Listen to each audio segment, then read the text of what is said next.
They really do move in herds.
Hey everyone, it's Movie Lover 120 here, and I'm here with a brand new movie review, and this movie review is going to be for the start of a new series of films I plan to review before a new one comes out next month. This week I'm only going to be reviewing the first film, because I will need to rewatch the sequels next week. And that film is going to be for none other than 1993's Jurassic Park. The reason I haven't rewatched the first one yet is because I remember the first one perfectly well. It's kind of the only really one I rewatch, really. The sequels I don't really rewatch as much because they're decent, but they're not that great. I mean, and the only one I really love is the first one. Lost World's pretty good. Not as good though. Jurassic Park 3, fuck that movie. That movie sucks ass. Jurassic World, very good. That I do need to rewatch. And Jurassic World Fallen Kingdom, yeah. I only saw that movie once, and I will need to rewatch it because after the first time I saw it, I didn't like it. Was not a fan of it the first time I saw it. So I really hope Jurassic World Dominion does not fuck this up. It better not. But anyway, what's the plot of this movie? Well, huge advancements in scientific technology have enabled a mogul to create an island full of living dinosaurs. John Hammond has invited 4 individuals along with his 2 grandchildren to join him at Jurassic Park. But will everything go according to plan? A park employee attempts to steal dinosaur embryos, critical security systems are shut down, and it now becomes a race for survival with dinosaurs roaming freely over the island. Yeah, so how was this movie made? Well, Michael Crichton originally conceived a screenplay about a graduate student who recreates a dinosaur. He continued to wrestle with his fascination with dinosaurs and cloning until he began writing the novel Jurassic Park. Before its publication, Steven Spielberg learned of the novel in October 1989 while he was discussing a screenplay with Crichton that would become a television series. Spielberg recognized what really fascinated about Jurassic Park was it was a really credible look at how dinosaurs might someday be brought back alongside modern mankind, going beyond a simple monster movie. Before the book was published, Crichton had demanded a non-negotiable fee of $1.5 million for the film rights and a sustainable percentage of the gross. Warner Brothers and Tim Burton, Columbia Pictures and Richard Donner, and 20th Century Fox and Joe Dante bid for the rights, but Universal eventually acquired them in May 1990 for Spielberg. After completing Hook, Spielberg wanted to film Schindler's List. Sid Steinberg, president of Music Corporation of America, gave the green light to Schindler's List on the condition Spielberg make Jurassic Park first. He later said by choosing a creature-driven thriller, that he was really just trying to make a good sequel to Jaws. Yeah, because of all the shitty other sequels to Jaws. Except Jaws on land. Spielberg also cited Godzilla as an inspiration for Jurassic Park, specifically Godzilla King of the Monsters from 1956, which he grew up watching. During production, Spielberg described Godzilla as the most masterful of all the dinosaur movies because it made you believe what was really happening. Jurassic Park then was filmed and completed and then released on June 9th, 1993 at Uptown Theater, Washington, D.C., and then released in fully in theaters on June 11th, 1993 in the United States. Originally, in its first release, it went on to gross over $912 million worldwide in its original theatrical run, and it became the highest-grossing film ever at the time, record held until the release of Titanic in 1997. Which, by the way, sucks! It received highly positive reviews from critics, who praised the special effects, acting, John Williams' music score, and Spielberg's direction. It even had a 3D re-release in 2013 to celebrate the 20th anniversary, and Jurassic Park became the 17th and oldest film in history to surpass $1 billion in ticket sales. and the film won more than 20 awards, including 3 Academy Awards for its technical achievements in visual effects and sound design. And Jurassic Park would go on to be considered a landmark in the development of computer-generated imagery and animatronic visual effects.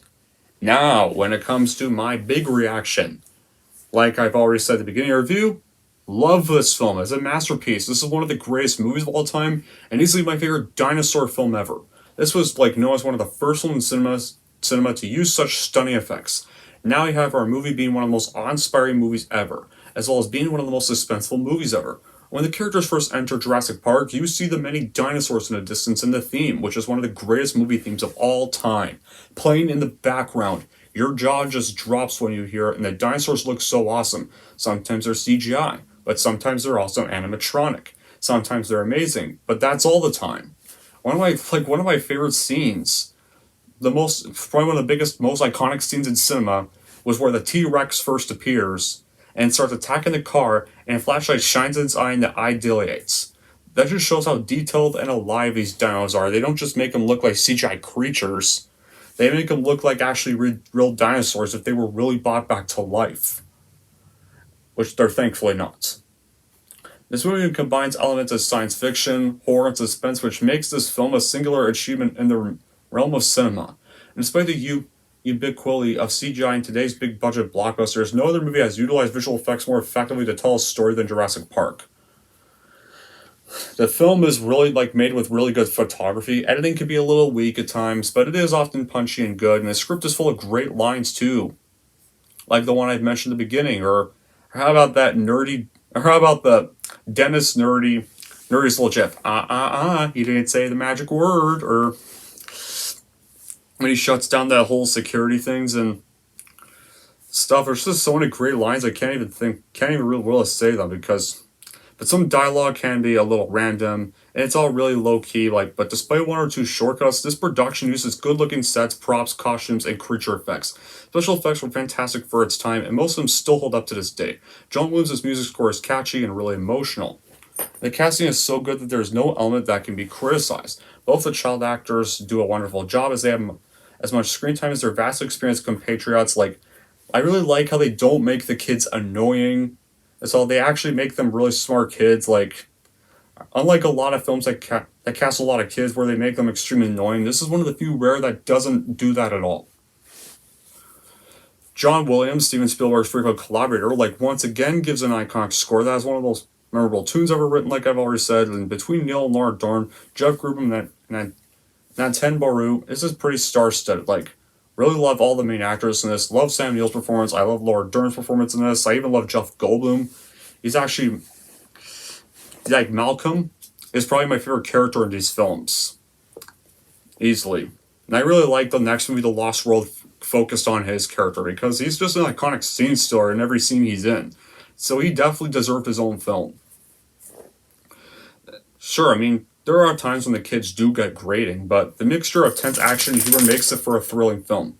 And once again, composer John Williams creates a classic score, adding to the many he's already done for a Spielberg film. And another one of the most memorable scenes in the movie is easily near the end, with the raptors chasing the children in the kitchen. And what a tense scene that really makes you hold your breath the whole way through. Once again, you have to love Jeff Goldblum in this movie, especially when he tries to save the children from the T-Rex and instead pretty much gets his ass kicked. He gets saved later as they are chasing the car by the T-Rex, and the only thing he can say is the giant monsters catch up faster with each footsteps. He says, "Must go faster," so calmly.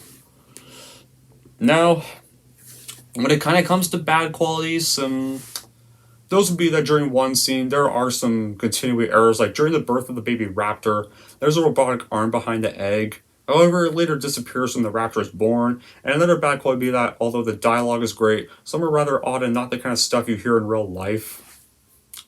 However, despite that, Jurassic Park is still a flawless film that is a masterpiece from start to finish. If you have not seen this movie yet, please, what are you doing? Give this movie a watch, because it is very much worth it. Anyway, because this is easily one of my favorite movies of all time, and it's probably would have to be the #1 best movie featuring dinosaurs. Anyway, that's it for my review of Jurassic Park, and here's how I'm going to rank this movie. So overall, if you love Spielberg and want to see his biggest achievement of the 90s, then please go watch this film and then buy it and add it to your collection. And if you're wondering how I'm going to rate Jurassic Park, I'm going to give Jurassic Park a 10 out of 10.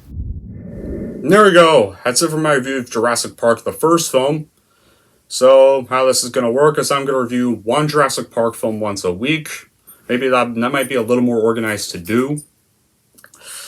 And just review them all at once.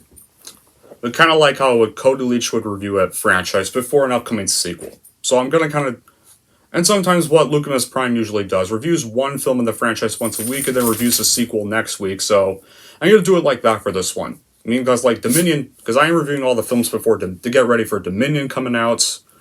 And Dominion doesn't come out until next month, in June, so I got plenty of time. I'll just watch The Lost World next week. And then the week after that, I have to rewatch that third one I've never rewatched. Yeah, that's going to be so much fun. But, yeah, until then, guys, that'll be it for this review. Thank you all for watching, and if you like this and want to see more, and don't forget to like, subscribe to Movie Lover 120.